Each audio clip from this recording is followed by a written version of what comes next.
Deixa a Bíblia aberta em Juízes 6,19. Preste atenção, quem não tem Bíblia, a primeira coisa que você deve fazer, o primeiro dinheiro que você receber, adquira uma Bíblia, amém? Primeira coisa, não tem fé sem a palavra de Deus. Quem alimenta a nossa fé é a palavra de Deus. Nós trabalhamos com a palavra. O mais forte do culto não é a música, não é a oração, não é o que você fala com Deus, é o que Deus vai falar com você. Isso é mais forte do que tudo. Então agora eu quero toda a sua atenção para você entender essa palavra. Semana passada nós falamos sobre a troca de espírito, que é fundamental para Deus poder derramar o espírito dele e fazer o que ele quer na sua vida. Você nem imagina o que Deus tem para você. Mas hoje eu quero falar sobre o altar, o poder do altar, a grandeza do altar. Olha a grandeza desse templo, olha o tamanho disso aqui. Eu pergunto para você, qual é o lugar mais importante do templo? Não seria essas lâmpadas LED? Essas pedras que vieram de Israel? Não. O lugar mais importante, o lugar mais forte é o altar, porque o altar representa Deus. O que é que o altar representa? O altar representa Deus. Bispo, o senhor está falando sobre a história de Gideão. Na semana passada nós meditamos na miséria, na derrota que Israel vivia, não era assim? Eles vinham de 40 anos de vitórias. Em 7 anos perderam tudo, porque quando Deus sai e o diabo entra, tudo que você demorou para conquistar, você perde rápido. Então eles estavam bem, mas eles cometeram um erro. Qual foi o erro que eles cometeram? Eles desagradaram Deus. Eles fizeram altar de Baal e tiraram o altar de Deus. Para você entender a gravidade disso, é como se eu pegasse a minha vida e me curvasse perante aqueles demônios que Deus bota de joelho. Você já viu demônios manifestar na igreja? Quem já viu? Você já viu espíritos malignos manifestar aqui? Em nome de Jesus eles caem de quê? De joelho. Nós falamos em nome de Jesus, coloque as patas para trás, eles colocam. Em nome de Jesus, bate cabeça para a gente, eles batem. É como se eu pegasse e esquecesse do Deus que venceu eles e me curvasse para eles. Os inimigos que Deus deu a vitória a Gideão tinham os deuses deles, e Israel trouxe esses deuses para dentro de Israel, e eles se curvaram para Baal e deixaram o altar de Deus. Não tinha altar, diga, não tinha Deus. Diga, onde não tem o altar, não tem Deus. Você não vê um testemunho grande na Bíblia, você não vê um testemunho forte na igreja que não tem altar. Você não vê. Você vê pessoas alcançando coisas pequenas, respostas, mas você não vê algo grande, inaudito, forte, se não tiver o quê? Altar. Vamos ler o 6,19. Vamos ler. Diz assim, Juízes 6,19. E entrou Gideão e preparou o quê? Um cabrito e os pães ázimos de um éfode de farinha. A carne pôs num cesto e o caldo pôs numa panela, e trouxe-lhe até debaixo do carvalho e lhe ofereceu. Olha para mim, por favor. Não olhe para a Bíblia agora não. Não tinha altar. Então Gideão, quando o anjo apareceu, ele estava revoltado, malhando trigo, e o anjo apareceu e mandou ele ir naquela força dele, e ele começou a se menosprezar, a se diminuir, e Deus teve que descer, Deus teve que ter paciência, Deus teve que dar sinais, Deus teve que conversar, até ele enxergar que o problema era com o povo e com ele, o espírito dele precisava ser mudado. Quando ele entendeu isso, então Deus pôde trabalhar com ele. Quando ele foi buscar uma oferta e preparou um cabrito, e os pães ele veio oferecer, e ele ia colocar no chão, debaixo do carvalho. Aí no 20 o anjo pediu para ele não fazer isso. Olha o que o anjo falou. Diz assim, versículo 20: porém o anjo de Deus lhe disse: toma a carne e os pães ázimos e põe-nos sobre esta pedra, né? E derrama-lhe o caldo. E assim fez. Olha para mim, por favor. Não olhe para a Bíblia agora não. O anjo disse assim: Gideão, não põe no chão, não. Coloca naquela pedra ali, coloca na penha, coloca no altar. Não é no chão. Ele estava mostrando o seguinte: toda essa miséria é porque não tem altar. A falta de altar fez Deus deixar vocês nessa situação. Não tem altar, não tem Deus. Agora entenda, não é a situação que você tem que ficar olhando, porque situação muda. Há quem chegou aqui endividado, hoje está com dinheiro sobrando. Há quem chegou aqui humilhado, hoje está dando testemunho. Há quem tinha nome sujo, tem nome limpo. Há quem morava de favor, hoje tem várias propriedades. Você pode hoje estar mal e amanhã está aqui contando vitórias. Situações, Deus muda, porque Deus é poderoso. Entenda, Deus, Ele não tem problema com o nosso lado de fora. Deus não fica assim, ó, meu Deus, o que é? Deus não fica assim, ó, o que é que eu vou fazer para ajudar ela, para tirar ela da mão da agiota, para tirar ela do aluguel, para tirar ela da humilhação, o que é que eu vou fazer? Eu não sei o que fazer para mudar a vida dela. Deus não faz isso. Deus não tem problema com os nossos problemas. Os nossos problemas podem ser muitos para nós, pode parecer grande para mim, para você, mas para Deus não simboliza nada. Deus não fica nervoso. Deus hoje está de cabeça quente, agitado, porque Ele não sabe como me ajudar. Não existe isso. A coisa mais fácil para Deus é virar o jogo, é abençoar uma pessoa. O lado de fora, os inimigos, para Deus nunca representou nada. Tanto é que nós falamos semana passada que Deus atingiu o faraó com piolho, com pulga, com mosca, com coisas insignificantes para poder humilhar. Deus deu a vitória a Ezequias com um anjo, mostrando o seguinte: Israel, o problema de vocês nunca foi o lado de fora, o problema de vocês é o lado de dentro, é comigo. O espírito de vocês agora não está me agradando.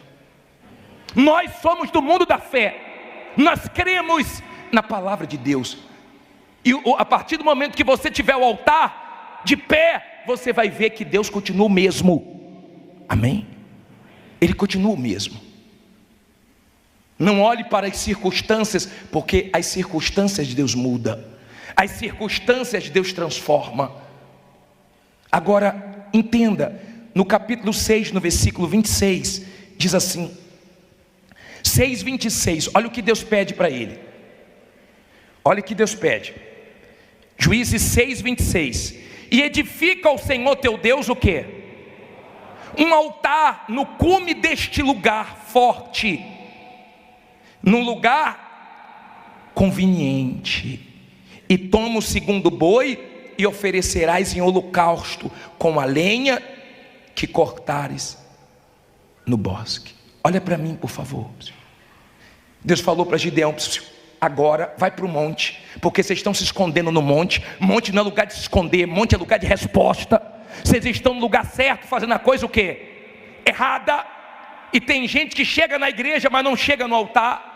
Ela não entende a grandeza do altar, e o altar não vai até você, é você que vai ao altar. Lembra que Davi falou no Salmo 43, no versículo 4? Você lembra dessa passagem? Irei ao altar, que é a minha grande alegria. Irei ao altar. Quem é de Deus tem prazer de ir no altar. Quem é do altar nunca vira as costas para o altar. Quem é do altar pode não estar enfrentando problema nenhum, mas ela sacrifica para mostrar que ela sempre depende de quem? De Deus, e que Deus está sempre acima dela. Deus disse assim, ó, Gideão, você vai quebrar o altar de Baal. Eu quero que você quebre o altar de Baal, e eu quero que vocês pensem naquilo que vocês estão fazendo que desagrada a Deus. Abra mão do que está desagradando a Deus. Abra mão, quebre o altar de Baal, quebre. Porque se você quer Deus, você tem que saber de que lado você está. Você tem que saber o que é que você quer. Quando eu me converti, eu entendi, eu demorei, mas eu disse o seguinte: quando eu me entregar, eu vou me entregar para valer. Eu vou escolher um lado, mas eu não aceito ser mais um não, Deus tem que ser comigo. Então, por favor, quebre o seu altar de Baal. Veja o que desagrada a Deus. Levanta um altar para mim, lá no cume do monte, no lugar forte. Leia de novo aí. Um lugar o quê? Olha que bacana, ó. Edifica ao Senhor teu Deus um altar no cume deste lugar forte. Olha aqui para mim. Altar é que traz um casamento forte. Altar é que traz uma saúde forte. Altar é que traz uma vida espiritual forte. Quando você tem altar, a Bíblia diz: aquele que serve o altar, do altar tira o quê? Seu sustento. Então Deus te sustenta emocionalmente, materialmente e principalmente espiritualmente, quando você tem altar. Esse é o lugar que o diabo mais odeia. Tudo que o diabo deseja é tirar a pessoa da onde? Do altar. O altar é lugar de fazer vida forte. O altar é o lugar de mudar de espírito. É o altar, é o lugar conveniente, é o lugar apropriado. Nós não subimos nesse altar, nem testemunha as pessoas dão aonde? Em cima desse altar. Nós só subimos nesse altar 2 vezes por ano. Nós respeitamos o altar. Não é qualquer um que sobe aqui, não é qualquer um nem que limpa aqui. Porque nós cremos que o altar é Deus. Tem altar, tem Deus. Tem altar, tem resposta. Tem altar, tem vida forte. Não tem altar, não tem vida forte. Amém? Agora entenda, por favor. Se você for agora em Juízes 8, versículo 4. Vamos lá. E como Gideão veio ao Jordão, passou com os 300 homens que com ele estavam, já cansados, mas ainda o quê? Perseguindo. Quando você tem espírito é assim, ó. Você está cansado. Tem gente que está cansado, mas está aqui na vigília. Ela está cansada. Hoje foi um dia de guerra, mas ela está aqui lutando, perseverando. Ela está cansada, está com sono, mas está resistindo, porque ela quer vencer.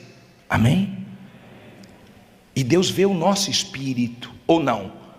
Deus vê. Eu falei para vocês que lá na Ucrânia, os nossos pastores ficaram, está lá na guerra. Sabe por quê? Porque do espírito do pastor, o bispo não forçou não, o bispo falou, pode voltar. Ele falou, não, eu vou ficar aqui lutando por esse povo, porque tem o quê? Espírito, é esse espírito que agrada a Deus. Nós não temos espírito fujão não, nós temos espírito da fé que agrada a Deus. No momento em que Gideão entendeu isso, ele que dizia, ai quem sou eu? Ele disse, olha para mim. Ele trocou o ai pelo vai. Ai é murmuração, reclamação. Vai é ação. Eu quero ver você agindo. Eu não quero ver você de braços cruzados, nem esperando por ninguém. Eu quero ver você agindo. Aí no versículo 5 diz assim: ele vinha com os 300 com fome. E diz assim, 8 versículo 5. E disse aos homens de Sucote: dai, peço-vos, alguns pedaços de pão ao povo que segue as minhas pisadas, porque estão cansados, e eu vou ao encalço de Zeba e Salmuna, reis dos medianitas. Porém os príncipes de Sucote disseram: está já Zeba e Salmuna em tua mão, para que demos pão ao teu exército? Não deram não. Olha para mim por favor. Não respeitaram o Gideão não. Tinha 300 seguindo ele. Antigamente nem ele acreditava nele, mas quando ele venceu, os 300 seguiu ele. Quando você vence, as pessoas seguem você. Quando você não vence, sua voz não tem peso, não tem credibilidade. Sim ou não? Entenda por favor. Eles estavam com fome e ele pediu pão. Eles disseram: não vou dar não. Você já venceu os reis dos medianitas? Você já venceu? Enquanto você não vence é uma coisa. Ele falou: peraí, vocês vão ver. Eu não venci ainda, mas eu vou vencer. Porque quem tem espírito é assim. Não conseguiu ainda, mas sabe que vai conseguir. Diga: eu vou conseguir. Quem tem espírito não chegou onde quer, mas diga: eu vou chegar. Quem tem espírito pode não ter alcançado ainda o que deseja, mas tem certeza que está no encalço daquilo e vai chegar lá. Porque tem espírito. Ele conseguiu, tá? Ele pegou os 2 reis, matou os 2 reis e voltou para prestar conta com aqueles que não acreditaram nele. Isso não muda você.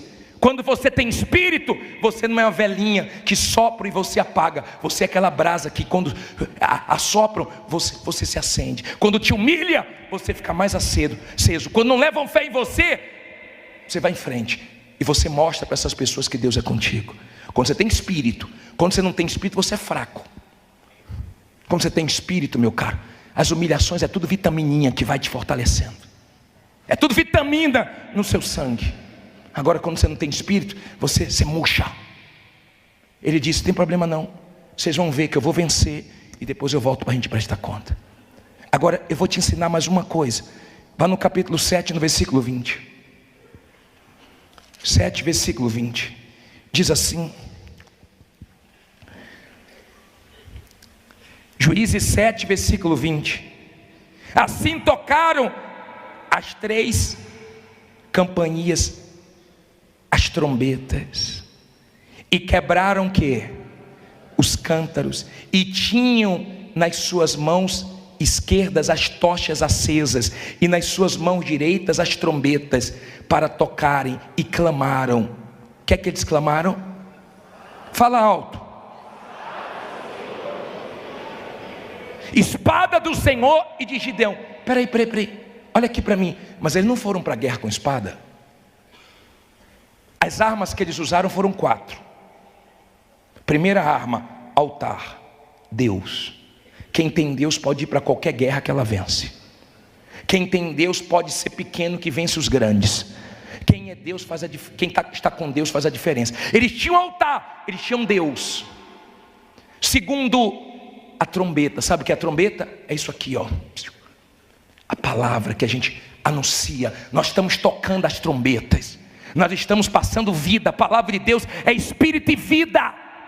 Não é dinheiro que vai mudar a sua vida, é espírito.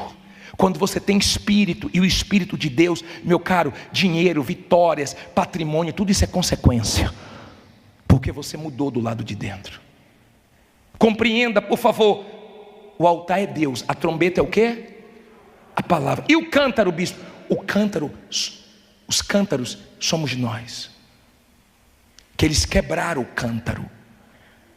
O povo estava resistindo a Deus. Eles quebravam pedra para se esconder nas cavernas, mas não se quebrava diante de Deus. Seja humilde, se quebre diante de Deus. É Deus que vai te ajudar. Se humilhe diante de Deus, que a mão poderosa dele te exalta no tempo oportuno, na hora certa.